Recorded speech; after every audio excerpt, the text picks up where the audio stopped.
ඕන වෙයි කියලා හිතුණු හැමදේම මම පුළුවන් තරම් ඉක්මනින් බෑග් එකකට දාගත්තා. අතට අහුවුණ මං කැමතිම ඇඳුම් 5-6ක්, මගේ බැංකු පොත, ID එක, සර්ටිෆිකේට් ෆයිල් එක, පොඩි පර්ෆියුම් එකක් වගේ චූටි දේවල් චුට්ටකුත් දාගත්තා. ගොඩක් ලොකු දේවල් දාගන්න මේ බෑග් එකට බෑ. ඒක මේ ඉස්කෝලේ ගෙනියන මගේ පොත් දාන බෑග් එක. සල්ලි පර්ස් එක ඇරලා බැලුවා. රුපියල් 1000යි. ඔය ඇති. ඒත් මදි වුණොත් කිව්වේ නම් ඇඳන් ඉන්න ඇඳුම පිටින් එන්න මම බාර ගන්නම් කියලා. කමක් නෑ. ඔන්න ඔහේ රත්තරන් පළු ටිකක් ගන්නවා. හදිස්සියක් වුණොත් තියන්නවත් පුළුවන් නේ. ඒත් ඒව අම්මයි තාත්තයි අරන් දුන්නේ වනේ. ආපහු තියන්න ඕන කියලා හිතුවත් මම මාලේ බ්‍රේස්ලට් එකයි දාගත්තා. ආපහු ඇඳට ඇවිත් කල්පනා කරා. 3:00 වෙන්න තව වෙලා තියෙනවා. ක්‍රිෂාන් අයියා පාර ළඟට එනවා කිව්වේ 3:00ට. අම්මයි තාත්තයි ඉහ කාමරේ නිදි. සද්දයක්වත් නැහැ.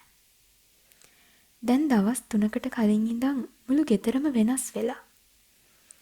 ඉපදුණු දවසේ ඉඳන්ම හැදුණු ගෙදර දැන් මට පිට තැනක් වෙලා. අම්මගේ වැඩේම බණින එකමයි. තාත්තා එදා මගේ කම්මුලට ගහලා මගේ පන්ති යන ගමන නැවැත්තුවේ නැත්තම් අද මට මේ වගේ තීරණයක් ගන්න වෙන්නේ නැහැ. මං විතරද ඉස්කෝලේ යන කාලෙම කොල්ලෙක් එක්ක යාළුණු එකම කෙල්ල. ආදරය කරන්න බැරිද මට? කොයි වෙලෙත් පස්සෙන් ඇවිත් මුර කරන එකමයි තාත්තගේ වැඩේ. කොල්ලෙක් එක්ක යාළුණු එක වැරදිද? මං හොඳට ඉගෙන ගන්න ගමන් ආදරෙත් කරන්න හිතන් හිටියේ. කොහෙද? ඔක්කොටම වඩා ලොකුයි තාත්තගේ ලොකුකම. එදා ඉරිද දවසක්. පන්ති කට් කරලා 10:30 ෆිල්ම් එක බලලා තමයි අපි දෙන්නව තාත්තට අතේ මාට්ටු උනේ. පාර කියලාවත් බලන්නේ නැතුව තාත්තා ක්‍රිෂාන් අයියාගේ කම්මුලට ගැහුවා. එක්ක මට විතරක් ගහන්න තිබ්බේ. එයාට ගැහුවේ මොකටද? මට තාම මතකයි එදා මට පැනපු විදිහ. උඹට ආපහු කියන්නේ දැන් ඔය සම්බන්ධේ නවත්තපන් චූටි මැනිකේ. මන් නොකියුවයි කියන්න එපා. උඹ තාම මේ තාත්තව දන්නේ නැහැ. ගෙදර එක යුද්ධයයි. අම්මා වැල ඉන්න වගේ අඬනවා. උඹව කපලා ගඟේ මූද දැම්මත් ඌට දෙන්නේ. ගමේ ඉන්න ලොකුම කුඩ්ඩා ඌ. ඊට සැපයි මං උඹව මරලා දානවා. තාත්තා කිව්වේ එහෙම. ගමේ උන්ගේ කේලම් අහලා නෙවෙයි දඟලන්නේ. ඒත් එයා එහෙම නෑ. ඉඳලා හිටලා සිගරට් එකක් බිව්වට, බියර් එකක් බිව්වට නරක නෑ. මට කොච්චර ආදරේද? එයා විතරයි මාව තේරුම් ගත්ත එකම එක්කෙනා. අඩුම ගානේ අම්මටවත් බැරි වුණා මාව තේරුම් අරන් තාත්තට කියලා දෙන්න. ඉගෙන ගන්නවා කියන්නේ ආදරය කරන්න බෑ කියන එක නෙවෙයිනේ. ඇයි දැන්වත් මට මගේ ජීවිතේ තීරණ තනියම ගන්න බැරි? අවුරුදු 17ක කෙල්ලෙක් කොල්ලෙක් එක්ක යාළු වෙන එක මහ ලොකු අපරාධයක්ද? මගේ යාළුවෝ හැමෝටම වගේ බොයිෆ්‍රෙන්ඩ්ස්ලා ඉන්නවා. අනික ඒ කොල්ලෝ වගේ නෙමෙයි ක්‍රිෂාන් අයියා. එයා මට ගොඩක් ආදරෙයි. මාත් එහෙමයි. මගේ පණ එයා. එයා වෙනුවෙන් මට ඕන දෙයක් අතාරින්න පුළුවන්. එයා ළඟ නම් වෙන කවුරුත් ඕනේ මට. බිත්තියේ ගහලා තියෙන ඔරලෝසුවේ වෙලාව බල මං කල්පනා කරා. දැන් නම් වෙලාව හරි. ක්‍රිෂාන් අයියා දැන් ළඟ මැති. කෝල් එකක් අරන් කොහෙද කියලා අහන්නවත් මන් ළඟ ෆෝන් එකක් නැහෙනේ. ඉස්කෝලේ ළමයින්ට ෆෝන් ඕන නැහැ කියලා තාත්තා ෆෝන් එකක් අරන් දුන්නෙත් නැහැ. ඒත් මට ඉක්මනටම ෆෝන් එකක් අරන් දෙන්නම් කියලා එයා කිව්වා. ආස දෙයක් හරි අරන් දෙන්න මට දැන් ඉන්නේ එයා විතරයි. බෑග් එකත් අතට අරන් අනිත් අතට සෙරෙප්පු දෙකත් අරන් ඇඟිලි තුඩු වලින් හොරෙන් ඇවිතන් මං සාලෙටම ආවා. කට්ට කරවලේ දොරානින්න හදද්දි තමයි දැක්කේ අඳුරු ඡායාවල් දෙකක් සාලෙ මැද ඉන්නවා.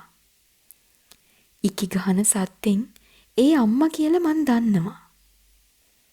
වැඩක් නෑ නෝනේ. දැන් එයා අපිව දාලා යන්න තීරණය කරලා ඉවරයි. එයාව දැන් අපි බලෙන් තියාගත්තත් එයාගේ හිත අපිත් එක්ක නෑ. යන්න දෙන්න. අපිට අපි පුළුවන් හැම දෙයක්ම කරා. පුළුවන් හැම විදියටම තේරුම් කරා. තවත් අපිට කරන්න දෙයක් නෑ. තාත්තා කියවගෙන ගියා. එයා නිසා තමයි මේ ඔක්කොම. හැම එකටම දේශනා දෙන්න විතරයි දන්නේ. ඉස්කෝලේ ළමයි පාලනය කරලා දැන් එනවා ඒවා මටත් පෙන්වන්න. විකාර. කවදා හරි ක්‍රිෂාන් අයියා ලොකු සල්ලිකාරයෙක් වෙලා අපි ආපහු මේ ටවුමේ ගමට ආවහම තාත්තට තේරෙයි.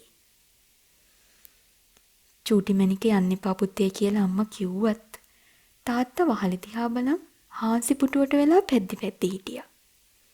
පේනවනේ මං යන්නේක ගැන දුකක් නැහැ. මං ගියාම තේරෙයි. අපි දෙන්නට කැමති වෙන්න තිබ්බේ කියලා. ඒ දෙන්නගේ මූණවත් නොබලා මං ගෙයින් එළියට බැස්සා. දුකයි තමයි. ඒත් එයාලට මාව තේරෙන්නේ නැහැ. ඒ දෙන්න මට ආදරෙත් නැහැ. මං ගැන ගාණක් නැත්තම් මං මොකටද එයාලා ගැන දුක් වෙන්නේ? අඩිය ඉක්මන් කරලා දුව ආවේ දැනටමත් පරක්කු වෙලා නිසා. පාර කට්ට කරුවලයි. මං කරුවලේම පාරට ආවා. අද ඉඳන් මං ඒ හිරකූඩුවෙන් නිදහස්. මගේ ක්‍රිෂාන් අයියා මං එනකම් බලන් ඉන්නවා ඇති. 4ටත් ළඟ ඇති දැන්. පරක්කු නිසා එයා බය වෙලා ඇති. පාවෝ හිතුවක්කාරයා වුණාට මට පණ ඇරලා. කරුවලේම පාරට ලං වෙද්දී මට ඇහුනේ පිරිමි කටහඬවල් දෙක තුනක්. එයා ඇවිල්ලා යාළුවෝ දෙන්නෙකුත් එක්කන් එනවා කිව්වා කසාදෙට අත්සන් කරන්න. පිස්සුද බං?